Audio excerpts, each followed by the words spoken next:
ایک بنیاد کا نام ہے اہل بیت، اولیاء اللہ،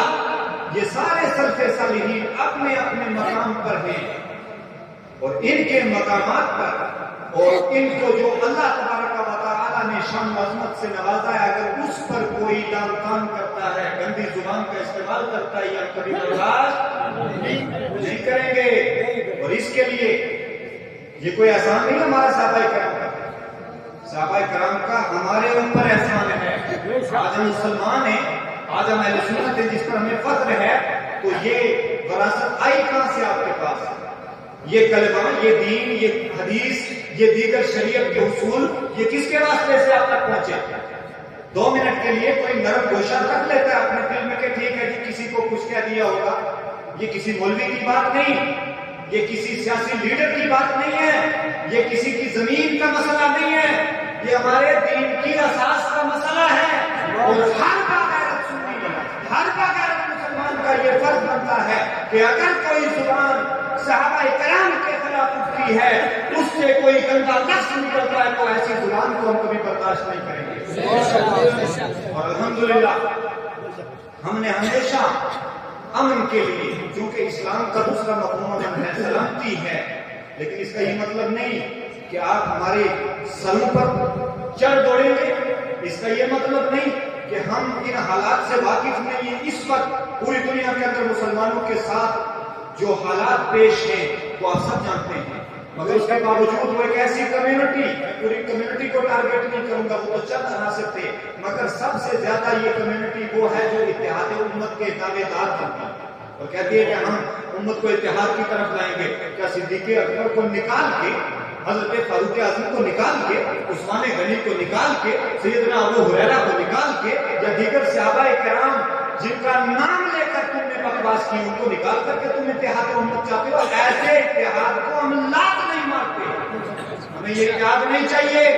ہمیں وہ اتحاد چاہیے جس میں صدیق اکبر سرکار کے خلیفہ بلا فصل ہیں، ہمیں وہ اتحاد چاہیے جس میں فاروق اعظم کی عظمتوں کے نقائے دیکھتے ہوں، ہمیں وہ اتحاد چاہیے جس میں مولا کائنات کی پیش ہوں، ہمیں یہ اتحاد نہیں چاہیے۔ اور میں یہاں پر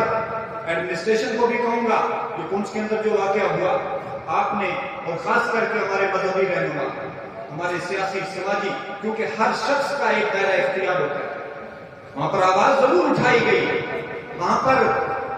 اب کیا معاملات ہے ہمیں تو پونچھ کے معاملات کا پتہ نہیں، پہلا 3 دن ہم نے انتظار کیا کہ اہل پونچھ کا مسئلہ ہے، پونچھ کے اندر یہ معاملہ ہوا ہے، ہم نہیں چاہتے کوئی امن و امان کی فضا خراب کرے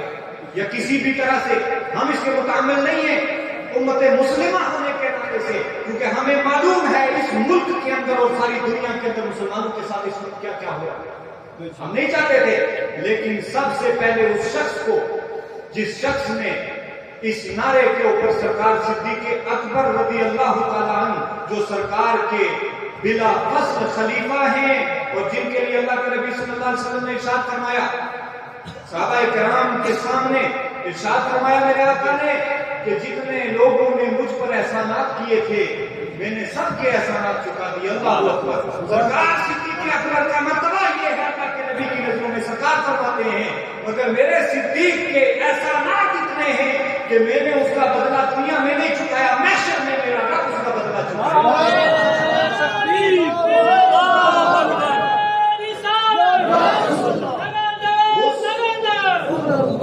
اس صدیق اکبر کے لیے کوئی ہلکا لفظ ہم برداشت نہیں کر سکتے، نہ ہماری غیرت ایمان ہی اس کو برداشت کرے گی، مگر اس کے باوجود 3 دن تک میں سب سے مخاطب ہوں، مذہبی لوگوں سے بھی، سیاسیوں سے بھی، سماجیوں سے بھی، یہ تمہاری ذمہ داری تھی، ورنہ منبروں پر چڑھ کر کے یا اپنے سائن لیٹر پیڈ سے اور دیگر چیزوں کے ذریعے چھوٹی چھوٹی چیزوں کو آپ اجاگر کر سکتے ہو، مگر جب سرکار صدیق اکبر کی شان میں اتنی بڑی بہتان لگایا گیا، اتنی بڑی تہمت سرکار صدیق اکبر لگائی گئی اور ان کی شان میں گستاخی کی گئی، تمہاری غیرت کہاں مری ہوئی تھی؟ تم کون سی مصلحت کی بات کرتے ہو؟ صحابہ کرام میں سے صدیق اکبر کا مقام سب سے بلند ہے،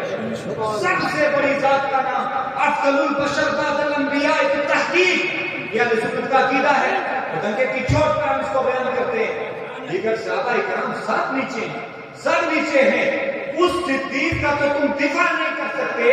تو کس نے کہا تھا وہاں جا کے ان کی مارکیٹ میں پھر نعرہ لگاتے جب تم دفاع ہی نہیں کر سکتے؟ جب تم اس نعرے کے لیے کھڑے نہیں ہو سکتے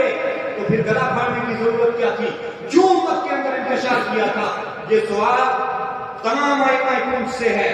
تمام وہاں کے سیاسی حضرات سے بھی اور سماجی حضرات سے بھی اور وہاں کے عوام اور وہاں کے نوجوانوں سے بھی ہے کہ ان لوگوں کو پوچھیں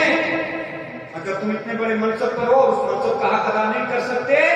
تو اس امت میں بڑے بڑے لوگ پڑے ہوئے کوئی دوسرا آگے منصب سنبھال لے گا۔ اگر میری غیرت مر گئی ہے تو مجھے امامت نہیں کرنی چاہیے، مجھے ممبر اور معراج کو چھوڑ دینا چاہیے۔ ایسے نہ امام ہمیں قبول ہے، نہ ہمیں لیڈر قبول ہے، اور نہ ایسا کوئی ہمیں قائد قبول ہے۔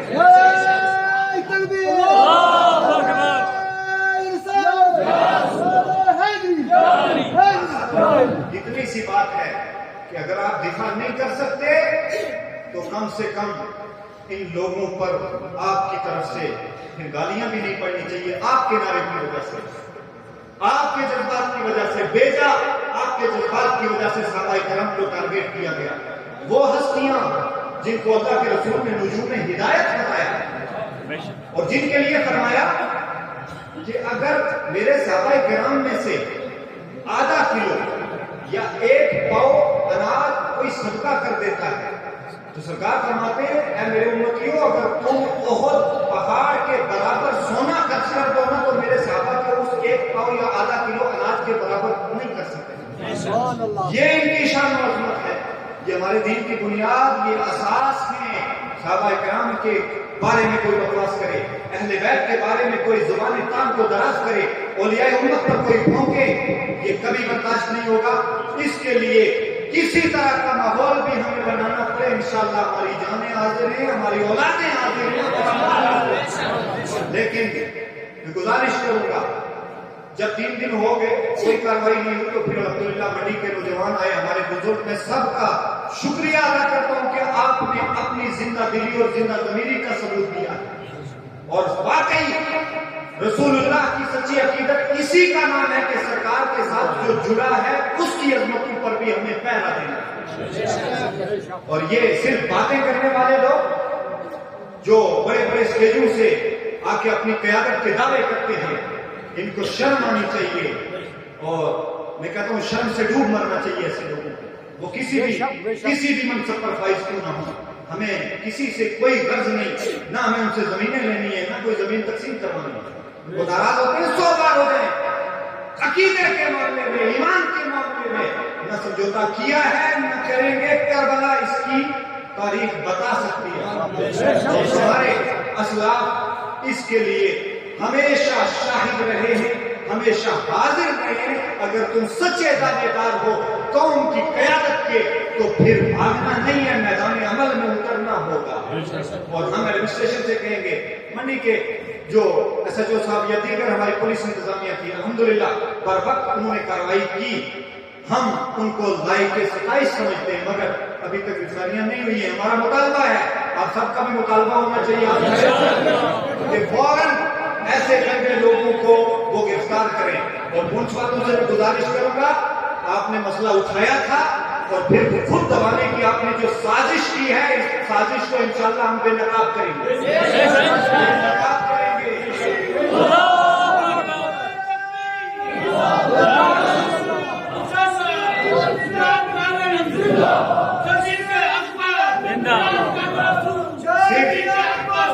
مرحبا مرحبا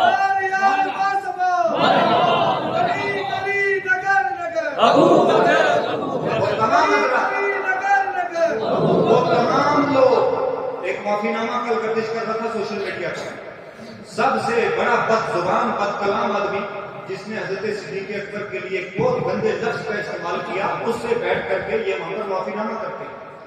یہ ان کی پراپرٹی ہے،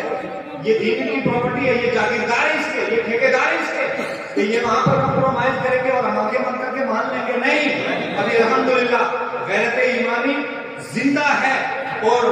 100 میں سے 10 لوگ تو الحمدللہ یقین کامل کے ساتھ اور ایمان مکمل کے ساتھ کھڑے ہیں کہ ہم صحابہ کرام کا دفاع کریں گے، چاہے اس کے لیے ہمیں اپنی جانیں دینی پڑے، مگر اس کی ضرورت پیش نہیں۔